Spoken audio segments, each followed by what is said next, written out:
Hello, second graders. Welcome back. Today we are going to be focusing on lesson 2 of finding the central message in a story. Now, if you've forgotten, the central message of a story is trying to find out what the characters learned in the story. So today I'm going to be reading to you a story called Breathe Out. This is a story about two bullfrogs. During the story, I'm going to stop and ask you some guiding questions so that way you can think about what you are reading. Breathe out. A bullfrog was sunning herself on a lily pad. An ox stopped by for a drink of water. The bullfrog had never seen an ox. She was very excited and hopped away to tell her brother about it. He was the largest beast I have ever seen, she said to her brother. Harumph, her brother said. I'm not impressed. I can be gigantic too. What does that word gigantic mean? I can be gigantic too. I can be big too. He took a deep breath and puffed out his chest. There, he said proudly, I am sure that he wasn't larger than this. His sister rolled her eyes. He was much bigger than that, she said. Really? He asked. He was surprised. He took a deeper breath. Both his stomach and his chest grew big. I doubt he was as large as this. His sister yawned. He was so big his hooves left huge holes in the mud. I want you to think really quick before we finish the story. What have you heard so far? Retell that beginning part to me.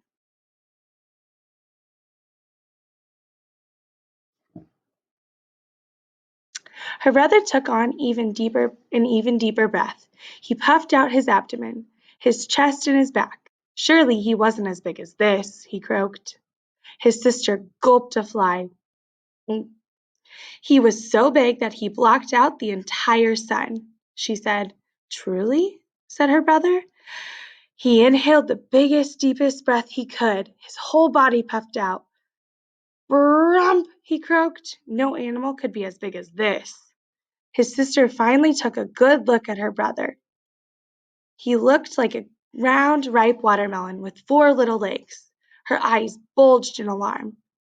Exhale, brother, she cried. Breathe out, you'll explode. He was too late. With a loud blam, the bullfrog fell back off his lily pad and plopped into the pond. His sister dived into the water and hauled him back up to the surface. As he bandaged him, she said, I hope you have learned a lesson, brother. It is best to be happy with who you are. So this story kind of helped guide us and helped us figure out what the central message of that story is. The brother did not want to listen to the sister. And then the sister kept telling him, you are big, you are big. And the brother finally realized that it was best to be happy with who he was. Now that we've gone through a story together, I'm going to show you another story, and you get to decide the central message all on your own. This story is called A Visit from the Past. While you're reading, I want you to stop and think about what's already happened in the story, what the problem might be, and how the problem is solved to help you determine what the character has learned. A visit from the past. Matthew tightened his grip on the bat. This time I'm going to hit a home run that will really make my dad proud of me, he told himself.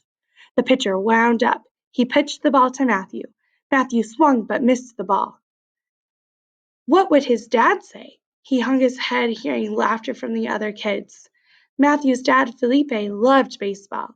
Felipe's grandfather had been a professional baseball player a long time ago. Matthew had once seen a photo of him in the baseball uniform. Felipe hoped Matthew would become a professional baseball player too. But Matthew's dream was to sing. If only he were brave enough to tell his dad. Walking home, Matthew noticed a man step into the street in front of a car. He quickly grabbed the man's arm and pulled him out of the danger. Thanks, said the man. I could have been hurt. You're welcome, said Matthew. Do I know you? You look familiar. We've never met, the man said, but I think you are a brave boy with a good heart. The man walked away. Then Matthew realized that the man looked like his great-grandfather. But it couldn't be him. He had died long ago. Later, when Matthew emptied his backpack, he found a note inside. It read, Follow your dream. There was no signature. Matthew knew good advice when he got it.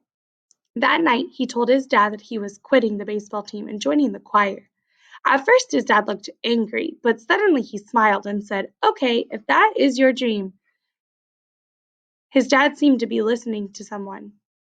Months later, Matthew sang his first solo. His dad clapped louder than anyone. Afterward, he handed Matthew a card. "This was in our mailbox with your name on it," he said. "I don't know who it's from." Matthew opened the card. It said, "Congratulations to a brave boy who followed his heart." Matthew's eyes widened as he read the signature, Great Grandpa. After listening to that story, I want you to determine what that central message was. Thank you for joining us today.